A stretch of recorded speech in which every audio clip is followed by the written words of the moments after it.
Պարոն նախագահ, վերադառնալով ներքաղաքական օրակարգերին, հաշվարկել եք արդյոք այս իրավիճակում արդյոք նման սցենար, որ Հայաստան դաշինքը կշարունակի պայմանների լեզվով խոսել։ Սակայն երեք բան այդ մալիկանյա ամբողջովին հիմա լուսաբանում բացահայտել է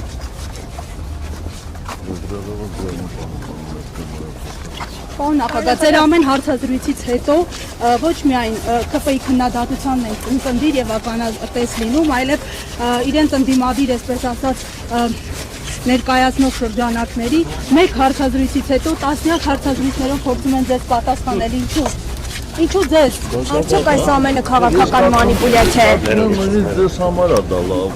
թեմա է էլի, գրեք։ Բայց սա քաղաքական մանիպուլյացիա կարող է համարվել, պարոն Սարգսյան, ի սկզբանե դատապարտված չի այս գործընթացը, պարոն Սարգսյան։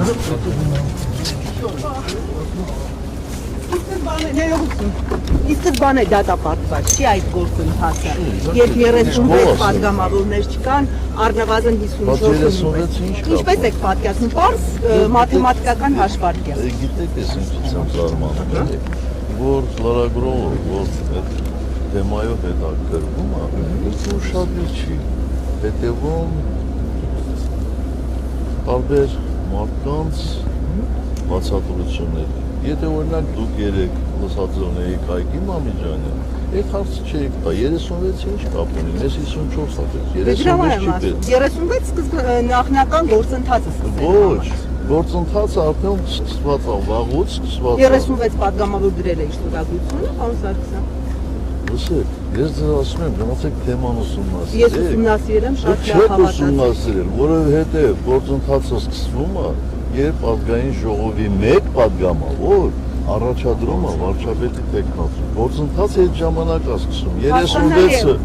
Բայց նիստերի դահլիճ բերելու համար 36 մարդու ստորագրություն է, պարոն նախագահ։ Ասեցինք, որ նիստերի դահլիճ բերելու ենք, երբ ունենանք 54, 36-ը կապ չունի, վատ թիվ եք ասում 36-ը։ Իսկ փողոցային պայքարը երբ եք նախատեսում մեկնարկել։ Պարոն Շարմազանովը հայտարարեց, որ վաղը չեմ